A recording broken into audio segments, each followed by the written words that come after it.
12 ज्योतिर्लिंगों की पौराणिक कथाएं। भगवान शिव के 12 ज्योतिर्लिंग देश के अलग अलग भागों में स्थित हैं। इन्हें द्वादश ज्योतिर्लिंग के नाम से जाना जाता है। इन ज्योतिर्लिंगों के दर्शन, पूजन, आराधना से भक्तों के जन्म जन्मांतर के सारे पाप समाप्त हो जाते हैं।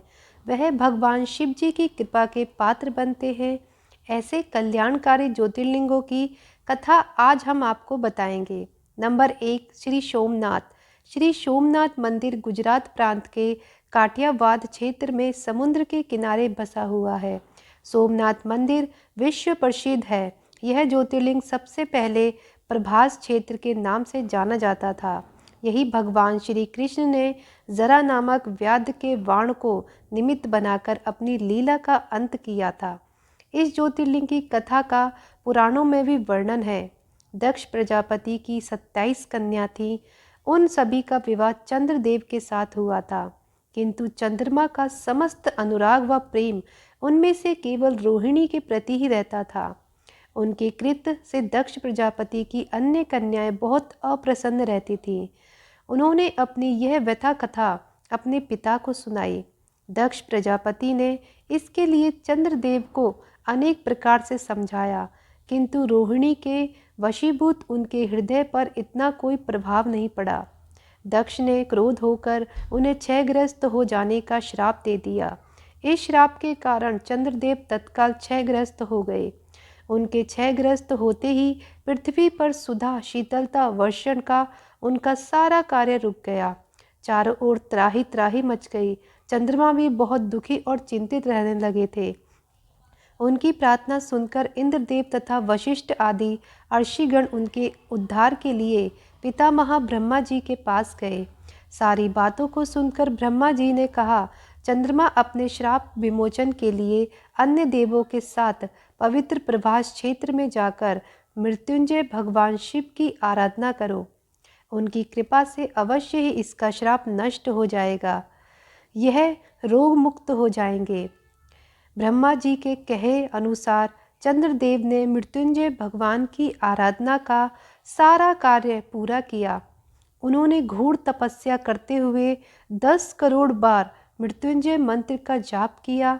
इसके प्रसन्न होकर मृत्युंजय भगवान शिव ने उन्हें अमृत का वर्ण प्रदान किया। उन्होंने कहा, चंद्रदेव तुम शोक न करो, मेरे वरदान से तुम्हारा श्राप मोचन तो होगा ही साथ प्रजापति दक्ष के वचनों की रक्षा भी हो जाएगी। कृष्ण पक्ष में प्रतिदिन तुम्हारी एक एक कला क्षीण होती होगी, किंतु शुक्ल पक्ष में उसी क्रम में तुम्हारी एक एक कला बढ़ जाया करेगी। इस प्रकार प्रत्येक पूर्णिमा को तुम्हें पूर्ण चंद्रत्व प्राप्त होता रहेगा। चंद्रमा को मिलने वाले इस वरदान से सारे लोगों के प्राणी प्रसन्न हो उठे। सुधाकर चंद्रदेव पुनः 10 दिशाओं में सुधा वर्षण का कार्य पूर्ववत करने लगे। श्राप मुक्त होकर चंद्रदेव ने अन्य देवताओं के साथ मिलकर मृत्युंजय भगवान से प्रार्थना की कि आप माता पार्वती जी के साथ सदा के लिए प्राणों के उदत्त यहाँ निवास करें। भगवान शिव उनकी इस प्रार्थना को स्वीकार करके ज्योतिर्लिंग के रूप में माता पार्वती जी के साथ तभी से यहाँ रहने लगे। पावन प्रवास क्षेत्र में स्थित इस सोमनाथ ज्योतिर्लिंग की महिमा महाभारत, श्रीमद् भागवत कथा, स्कंद पुराण आदि में विस्तार से बताई गई है। चंद्रमा का एक नाम सोम भी है। उन्होंने भगवान शिव को ही अपना नाथ स्वामी मानकर यहाँ तपस्या की थी, इसलिए ज्योतिर्लिंग को सोमनाथ कहा जाता है। नंबर 2, श्री मल्लिकार्जुन ज्योतिर्लिंग। आंध्र प्रदेश में कृष्णा नदी के तट पर दक्षिण का कैलाश कहे जाने वाले श्री शैल पर्वत पर श्री मल्लिकार्जुन ज्योतिर्लिंग स्थित है। महाभारत, शिव पुराण तथा पद्म पुराण आदि धर्म ग्रंथों में इसकी महिमा और महत्व का विस्तार से वर्णन किया गया है। पुराणों में इस ज्योतिर्लिंग की कथा कुछ इस प्रकार है। एक समय की बात है, भगवान शंकर जी के दोनों पुत्र श्री गणेश और श्री कार्तिकेय विवाह के लिए परस्पर झगड़ने लगे। प्रत्येक का आग्रह था कि पहले मेरा विवाह किया जाए। उन्हें लड़ते झगड़ते देखकर भगवान शंकर और माँ पार्वती ने कहा, तुम लोगों में से जो पहले पूरी पृथ्वी का चक्कर लगाकर यहाँ वापस लौट आएगा, उसी का विवाह पहले किया जाएगा। माता पिता की यह बात सुनकर श्री कार्तिकेय स्वामी तो अपने वाहन मोर पर विराजित हो तुरंत पृथ्वी के चक्कर लगाने के लिए दौड़ पड़े। गणेश जी के लिए यह कार्य बड़ा कठिन था। एक तो उनकी काया स्थूल थी, दूसरा उनका वाहन भी मूषक था। वह दौड़ में स्वामी कार्तिकेय की बराबरी किस प्रकार कर पाते। लेकिन उनकी काया जितनी स्थूल थी, बुद्धि उसी के अनुपात में सूक्ष्म और तीक्ष्ण थी। उन्होंने पृथ्वी की परिक्रमा का एक सुगम उपाय खोज निकाला। सामने बैठे माता पिता का पूजन करने के पश्चात उनके 7 बार परिक्रमा करके उन्होंने पृथ्वी के चक्कर ना लगाकर माता पिता के चक्कर लगाकर कार्य पूरा कर लिया। उनका यह कार्य शास्त्र अनुमोदित था। पूरी पृथ्वी का चक्कर लगाकर स्वामी कार्तिकेय जब तक लौटे तब तक श्री गणेश जी का रिद्धि और सिद्धि नाम वाली 2 कन्याओं के साथ विवाह हो चुका था और उन्हें शुभ तथा लाभ नामक 2 पुत्र भी प्राप्त हो चुके थे। इन सब से स्वामी कार्तिकेय अत्यंत दुष्ट होकर क्रौंच पर्वत पर चले गए। माता पार्वती वहां उन्हें मनाने पहुंची। जब कार्तिकों को पता चला कि उनकी माता पिता यहां आने वाले हैं तो कार्तिकेय वहां से दूसरी जगह चले गए। जिस स्थान में माता पार्वती और भगवान शिव ने अपने पुत्र की प्रतीक्षा की थी उसे अब श्री शैलम के नाम से जाना जाता है।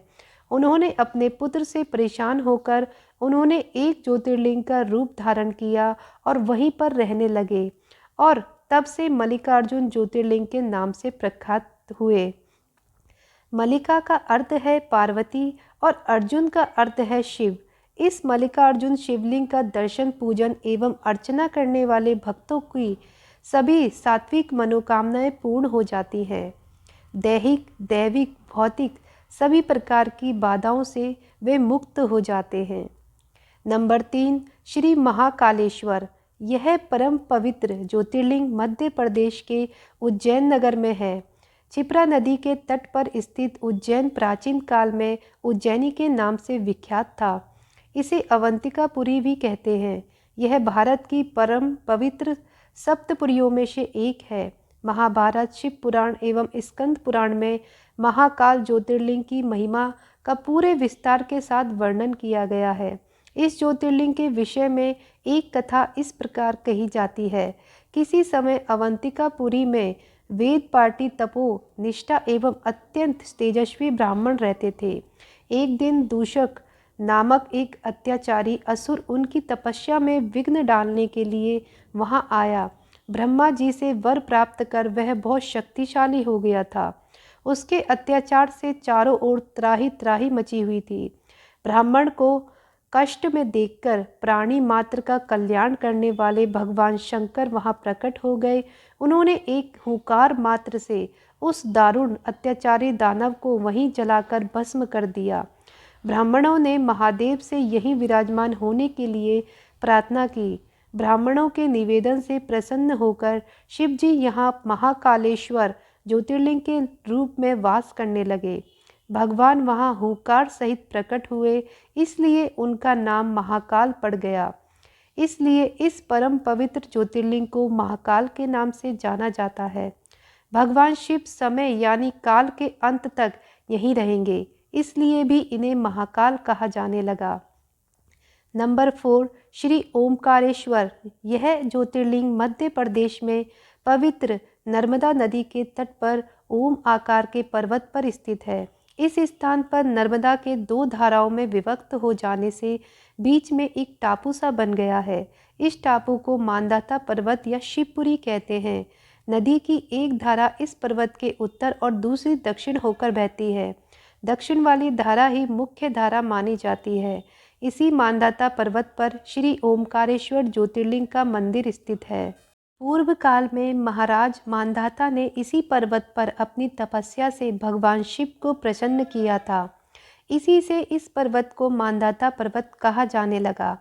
इस ओमकारेश्वर ज्योतिर्लिंग के 2 स्वरूप हैं। एक तो ममलेश्वर के नाम से जाना जाता है। यह नर्मदा के दक्षिण तट पर ओमकारेश्वर से थोड़ी दूर हटकर है। अलग होते हुए भी दोनों की गणना एक ही में की जाती है। शिवलिंग के दो स्वरूप होने की कथा पुराणों में इस प्रकार है। एक बार विंध्य ने पार्थिव अर्चना के साथ भगवान शिव की 6 माह तक कठिन तप उपासना की। उनकी इस उपासना से प्रसन्न होकर भगवान शंकर जी वहां प्रकट हुए। उन्होंने विंध्य को उनके मनोवांछित वर प्रदान किए। विंध्याचल की इस वर प्राप्ति के अवसर पर वहां बहुत से ऋषिगण और मुनि भी पधारे। उनकी प्रार्थना पर शिव जी ने अपने ओमकारेश्वर के 2 भाग किए। एक का नाम ओमकारेश्वर और दूसरे का नाम ममलेश्वर पड़ा। दोनों लिंगों का स्थान और मंदिर पृथक होते हुए भी दोनों की सत्ता और स्वरूप को एक ही माना गया है। ओमकारेश्वर शिव भगवान का अकेला ऐसा मंदिर है जहां रोज गुप्त आरती होती है। इस दौरान पुजारियों के अलावा कोई भी गर्भगृह में नहीं जा सकता। शिव पुराण में इस ज्योतिर्लिंग की महिमा का विस्तार से वर्णन किया गया है। श्री ओमकारेश्वर और श्री ममलेश्वर के दर्शन का पुण्य बताते हुए नर्मदा स्नान के पावन फल का भी वर्णन किया गया है। नंबर 5, श्री केदारनाथ। यह ज्योतिर्लिंग पर्वतराज हिमालय की केदार नामक चोटी पर स्थित है। पुराणों एवं शास्त्रों में श्री केदारेश्वर ज्योतिर्लिंग की महिमा का वर्णन बारंबार किया गया है। इस चोटी के पश्चिमी भाग में पुण्यवती मंदाकिनी नदी के तट पर स्थित श्री केदारेश्वर महादेव का मंदिर अपने स्वरूप में से ही हमें धर्म और अध्यात्म की ओर बढ़ने का संदेश देता है। चोटी के पूर्व में अलकनंदा से के सुरंग में तट पर बद्रीनाथ का परम प्रसिद्ध मंदिर है। अलकनंदा और मंदाकिनी यह दोनों नदियां नीचे रुद्रप्रयाग में आकर मिल जाती हैं। दोनों नदियों की यह संयुक्त धारा और नीचे देवप्रयाग में आकर भागीरथी गंगा से मिल जाती है। इस प्रकार परम पावन गंगा जी में स्नान करने वालों को भी श्री केदारेश्वर और बद्रीनाथ के चरणों को धोने वाले जल का स्पर्श सुलभ हो जाता है। कहा जाता है कि यह मंदिर समुद्र तट से लगभग 12,000 फीट की ऊंचाई पर स्थित है। सर्दियों में मौसम खराब स्थिति के कारण यह मंदिर साल में 6 महीने के लिए खुला रहता है। कहा जाता है कि पवित्र केदारनाथ मंदिर का निर्माण 8वीं शताब्दी ईस्वी में हिंदू गुरु आदि शंकराचार्य द्वारा किया गया था। आदि शंकराचार्य ने उस स्थान का पुनर्निर्माण किया। यह माना जाता है कि महाभारत के पांडवों ने एक शिव मंदिर का निर्माण कराया था। पौराणिक कथा के अनुसार ऐसा कहा जाता है कि पांडव अपने कौरव भाइयों का अंत करने के बाद अपने पापों का प्रायश्चित करने के लिए भगवान शिव से माफ़ी मांगना जाना चाहते थे, लेकिन भगवान शिव उनसे मिलना नहीं चाहते थे। इसके बाद भगवान शिव गुप्तेश्वर में छुप गए, जहां आज केदारनाथ का ज्योतिर्लिंग स्थित है। पांडवों ने और द्रौपदी ने एक बैल देखा जो अन्य बैल से बहुत अनोखा था। पांडवों में से भीम ने उन्हें पहचान लिया कि वह बैल कोई और नहीं बल्कि भगवान शिव है। भगवान शिव जो उनसे छिप रहे थे वो नंदी बैल के रूप में थे। भीम ने बैल को पकड़ने की कोशिश की लेकिन सफल नहीं हो सका। बैल ने खुद को जमीन में धंसा लिया था। भीम ने बैल की पूंछ पकड़कर बाहर खींचने की कोशिश की लेकिन वह नहीं कर सका। इसके बाद भगवान शिव ने खुद को और नीचे धकेल दिया और अलग अलग स्थान में केवल कुछ हिस्सों में ही प्रकट हुए, जैसे कि केदारनाथ में उनके पीठ का ऊपरी हिस्सा प्रकट हुआ, तुंगनाथ में भुजाएं, मध्य महेश्वर में नाभि और पेट, रुद्रनाथ में चेहरा और कल्पेश्वर में बाल सर प्रकट हुआ। पांडवों ने शिव की पूजा करने के लिए इन 5 केदारों पर मंदिर बनवाया, जिससे वह अपने पापों से मुक्त हो गए और भगवान शिव ने त्रिकोण रूप में इस पवित्र स्थान केदारनाथ में रहने का वादा किया। इसलिए केदारनाथ इतना प्रसिद्ध है और भक्तों द्वारा पूजनीय है। भगवान शिव का यह ज्योतिर्लिंग इतना चमत्कारिक है कि केदारनाथ में आया भयंकर प्रलय भी इसे हिला नहीं पाया था। 2013 में जब बाढ़ का पानी पहाड़ से जब नीचे की ओर गिर रहा था, तभी उस पानी में विशालकाय एक पत्थर लुढ़क कर नीचे आया और मंदिर के पास आकर रुक गया, जिसमें पानी का बहाव 2 भागों में बंट गया और मंदिर को कुछ नहीं हुआ। इसलिए अब इस चमत्कारिक पहाड़ को भी शिला के नाम से जाना जाता है। नंबर 6, भीमाशंकर ज्योतिर्लिंग। यह ज्योतिर्लिंग पुणे से लगभग 100 किलोमीटर दूरी सह्याद्री की पहाड़ी पर स्थित है। इसे भीमाशंकर भी कहते हैं। इस ज्योतिर्लिंग की स्थापना के विषय में यह कथा कही जाती है। प्राचीन काल में महाबली नामक एक महाप्रतापी राक्षस था। वह कामरूप प्रदेश में अपनी माँ के साथ रहता था। वह महाबली राक्षस राक्षस राज रावण के छोटे भाई कुंभकर्ण का पुत्र था, लेकिन उसने अपने पिता को कभी नहीं देखा था। उसके होश संभालने के पूर्व ही भगवान राम के द्वारा कुंभकर्ण का वध कर दिया गया था। जब वह युवावस्था को प्राप्त हुआ तब उसकी माता ने उसे सारी बातें बताई। भगवान विष्णु के अवतार श्री रामचंद्र जी द्वारा अपने पिता के वध की बात सुनकर वह महाबली अत्यंत क्रोध हो उठा। अब वह निरंतर भगवान श्री हरि के वध का उपाय सोचने लगा। उसने अपने अभिष्ट की प्राप्ति के लिए 1000 वर्ष तक कठिन तपस्या की। उसकी तपस्या से प्रसन्न होकर ब्रह्मा जी ने उसे लोक विजय होने का वर दे दिया। अब तो वह राक्षस ब्रह्मा जी के उस वर के प्रभाव से सारे प्राणियों को पीड़ित करने लगा। उसने देवलोक पर आक्रमण करके इंद्र आदि सारे देवताओं को वहां से बाहर निकाल दिया।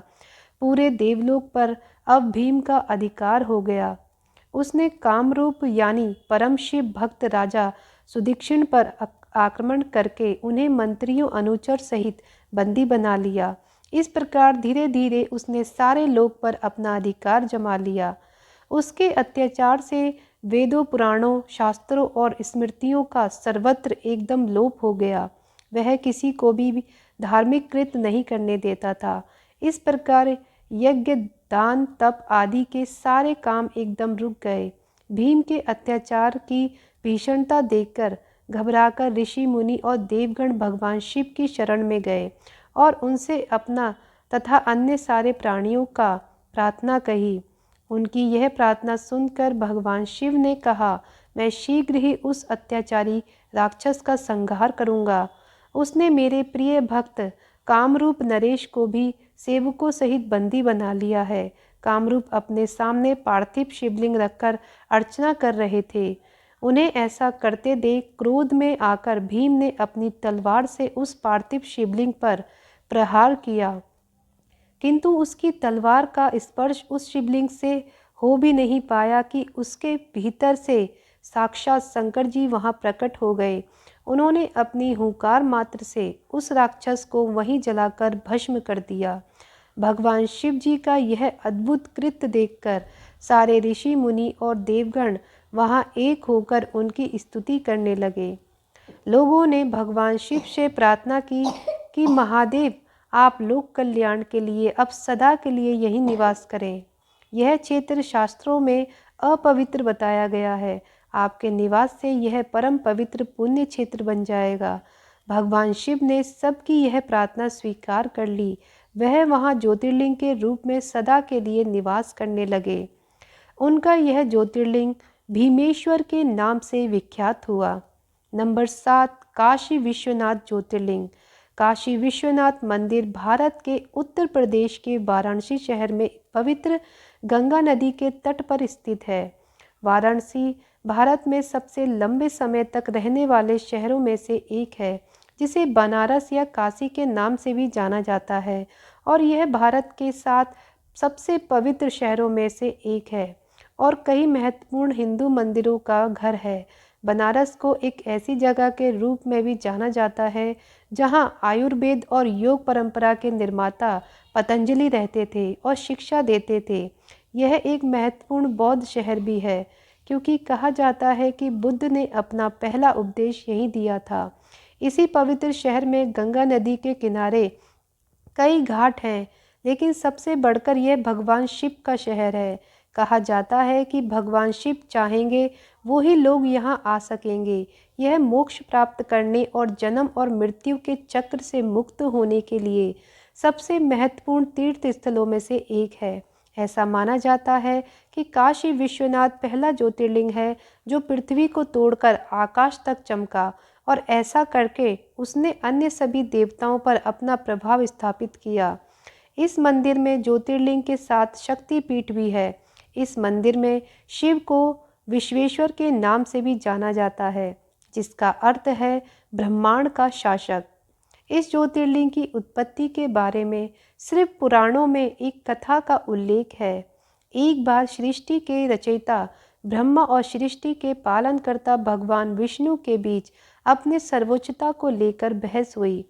उनकी परीक्षा लेने के लिए शिव ने प्रकाश की एक विशाल अंतहीन स्तंभ ज्योतिर्लिंग के रूप में प्रकट किया, यह निर्धारित करने के लिए कि कौन अधिक शक्तिशाली है। भगवान विष्णु ने बराह का रूप लिया और नीचे की ओर जाने कोशिश की, जबकि ब्रह्मा ने स्तंभ के शीर्ष तक उड़ने के लिए रूप लिया। लंबे समय तक स्तंभ के अंत को खोजने की कोशिश करने के बाद ब्रह्मा ने अहंकार के कारण झूठ बोला और कहा कि उन्हें स्तंभ का अंत मिल गया है, और साक्षी के रूप में कोतकी का फूल दिखाया, जबकि भगवान विष्णु ने ईमानदारी से कहा कि उन्हें इसका अंत नहीं मिल सका और उन्होंने अपनी हार स्वीकार कर ली। तब भगवान शिव ने क्रोधित भैरव का रूप धारण किया और ब्रह्मा के 5वें सर को काट दिया और उन्हें श्राप दिया कि उनकी पूजा नहीं की जाएगी और भगवान विष्णु को मेरे समान हर मंदिरों में पूजा जाएगा। कहते हैं कि पृथ्वी के जिस स्थान पर यह स्तंभ गिरा था वह जगह आगे जाकर काशी विश्वनाथ कहलाई। नंबर 8, त्र्यंबकेश्वर ज्योतिर्लिंग। त्र्यंबकेश्वर ज्योतिर्लिंग जो ब्रह्मगिरी नामक एक पर्वत पर स्थित है, यह वही जगह है जहाँ से गोदावरी नदी शुरू होती है। इस ज्योतिर्लिंगों की सबसे बड़ी खासियत है यहाँ पर मौजूद 3 छोटे छोटे लिंग जिन्हें ब्रह्मा, विष्णु और शिव जी का प्रतीक माना जाता है।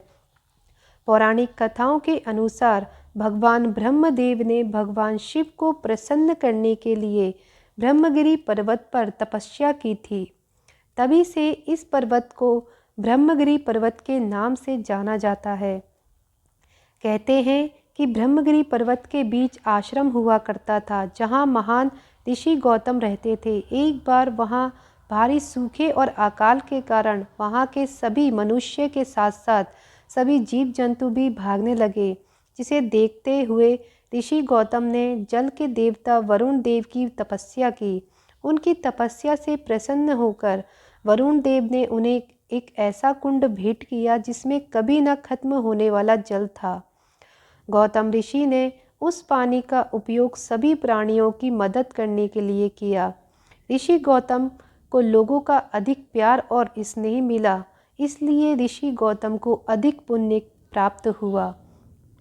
लेकिन जल्द ही आश्रम के दूसरे ऋषियों को इस बात से जलन होने लगी और उन्होंने गौतम ऋषि को नीचा दिखाने के लिए भगवान गणेश की तपस्या की। जैसे ही भगवान गणेश जी प्रकट हुए तो सभी ऋषियों ने उनके गौतम ऋषि को नीचा दिखाने का आग्रह किया। इस पर गणेश जी ने उन्हें समझाने की कोशिश की, परंतु जब सारे ऋषि नहीं माने तो गणेश जी ने मजबूरन एक कमज़ोर गाय का रूप धारण किया और ऋषि के आश्रम में पहुँचे। गाय की ऐसी हालत देखकर ऋषि गौतम ने गाय को कुछ चारा प्रदान किया, लेकिन जैसे ही गाय ने चारे को खाया तुरंत उसकी मृत्यु हो गई। जिसके बाद सभी ऋषि वहां आ पहुँचे और उन्होंने गौ हत्या का पाप ऋषि गौतम पर लगा दिया। गौतम ऋषि ने गौ हत्या के पाप को दूर करने के लिए भगवान शिव को प्रसन्न करने के लिए इसी पहाड़ी पर तपस्या की थी। भगवान शिव प्रसन्न हुए और गौतम ऋषि से पूछा कि वह क्या चाहते हैं। गौतम ऋषि गाय की हत्या के पाप को दूर करने के लिए माता गंगा के जल से स्नान करना चाहते थे। भगवान शिव ने गौतम ऋषि की इच्छा स्वीकार कर ली और गंगा माता का जल ब्रह्मगिरी पर्वत पर भेज दिया, लेकिन गंगा नदी वहां से बार बार गायब हो जाती थी क्योंकि गंगा माता वहां अकेले नहीं जाना चाहती थी। इसलिए गंगा माता ने आगे भगवान शिव से त्र्यंबकेश्वर में उनके साथ रहने के लिए प्रार्थना की और भगवान शिव ने माता गंगा के अनुरोध को स्वीकार कर लिया और ज्योतिर्लिंग त्र्यंबकेश्वर के रूप में भूमि से उत्पन्न हुए, जिसे आज त्र्यंबकेश्वर ज्योतिर्लिंग के रूप में जाना जाता है।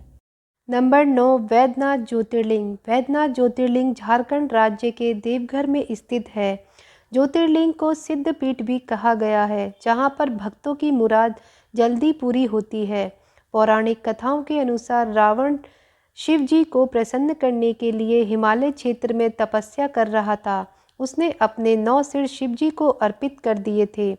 जैसे ही वह अपना 10वें सिर का बलिदान देने वाला था, शिव जी उसके सामने प्रकट हुए और उससे पूछा कि वह क्या चाहता है।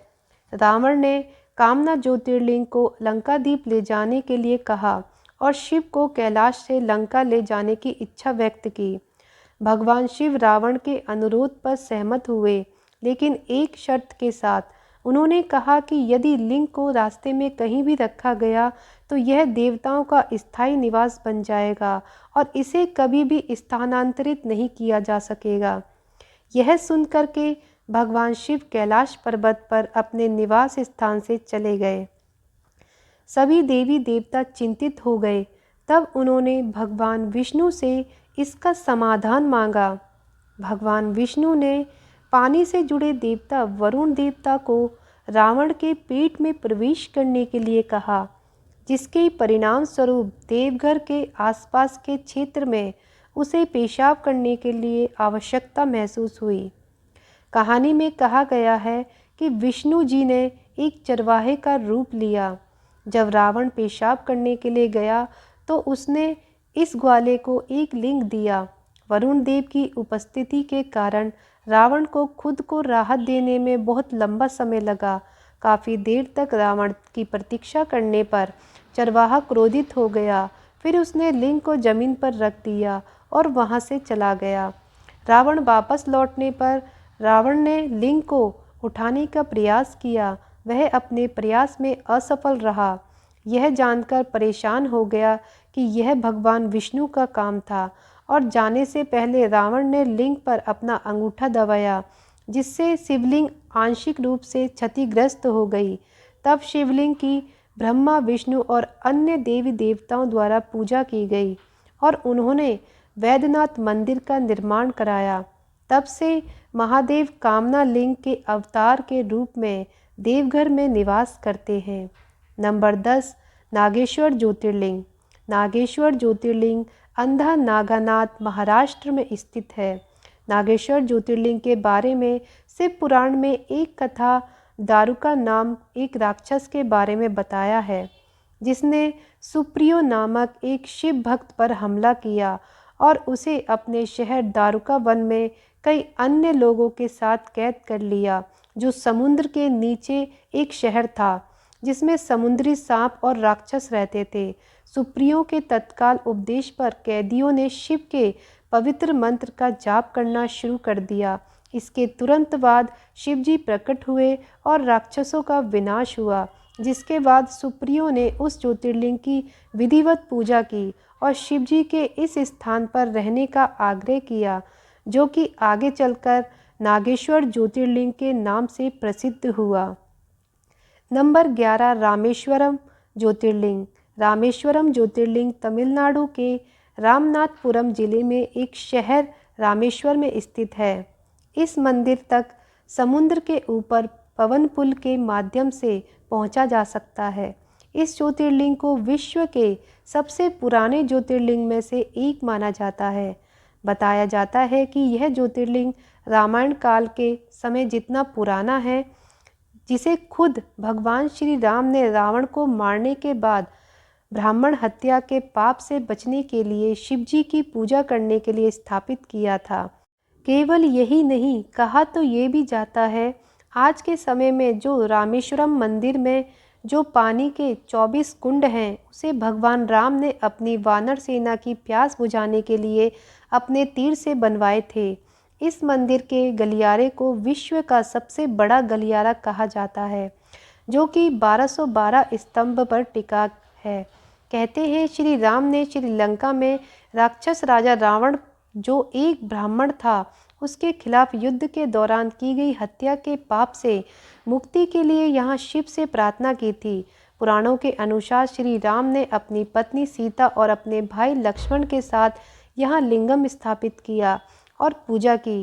रावण को मारते समय श्री राम पर ब्राह्मण हत्या का पाप लगा।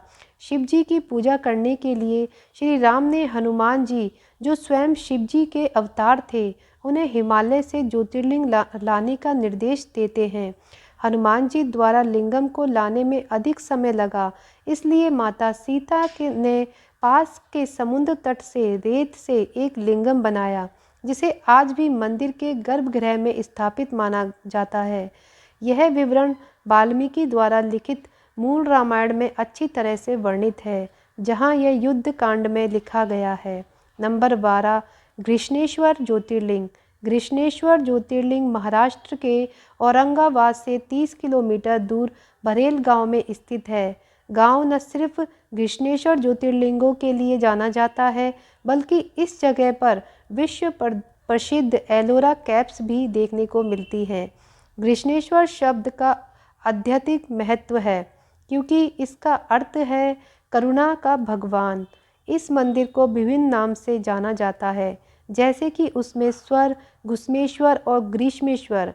कहानी यह है कि शिवालय गांव में सुधर्मा नामक एक ब्राह्मण था, जो अपनी पत्नी सुधैया के साथ देवगिरी पहाड़ों में रहते थे। यह दोनों निसंतान थे, इसलिए सुधैया ने अपनी छोटी बहन घुस्मा का विवाह अपने पति से कर दिया।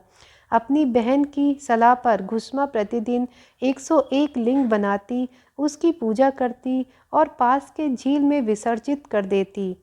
आखिरकार उसे एक बच्चे का आशीर्वाद मिला। समय के साथ घुसैया अपनी बहन से ईर्ष्या होने लगी और उसने घुस्मा के पुत्र की हत्या कर दी और उसे उसी झील में फेंक दिया जहां उसकी बहन लिंग को विसर्जित करती थी। हालांकि घुस्मा को पता चल गया कि उसके बेटे की हत्या में सुधैया का हाथ था। घुस्मा ने भगवान शिव की दया पर पूरा भरोसा करते हुए अपने दैनिक अनुष्ठान जारी रखा और अपने विश्वास के उपरांत जब वह लिंग को विसर्जित करने गई तो उसने अपने बेटे को अपनी ओर आता हुआ देखा। भगवान शिव उसके सामने प्रकट हुए और उसे उसकी बहन के घृणित कार्यों के बारे में बताया। घुस्मा ने भगवान शिव से अपनी बहन को क्षमा करने का अनुरोध किया। प्रसन्न होकर भगवान शिव ने उन्हें वरदान दिया। उसमें भगवान शिव से यही रुकने का आग्रह किया। यही कारण है कि भगवान शिव यहाँ स्वयं ज्योतिर्लिंग के रूप में प्रकट हुए। तो ये थे भारत के 12 प्रमुख ज्योतिर्लिंगों के बारे में जानकारी। अगर आपको यह वीडियो अच्छा लगा तो लाइक करें, अपने दोस्तों के साथ शेयर करें और चैनल को भी सब्सक्राइब कर लीजिएगा ऐसी ही और वीडियो देखने के लिए। अब मिलते हैं अगली वीडियो के साथ। हर हर महादेव। धन्यवाद।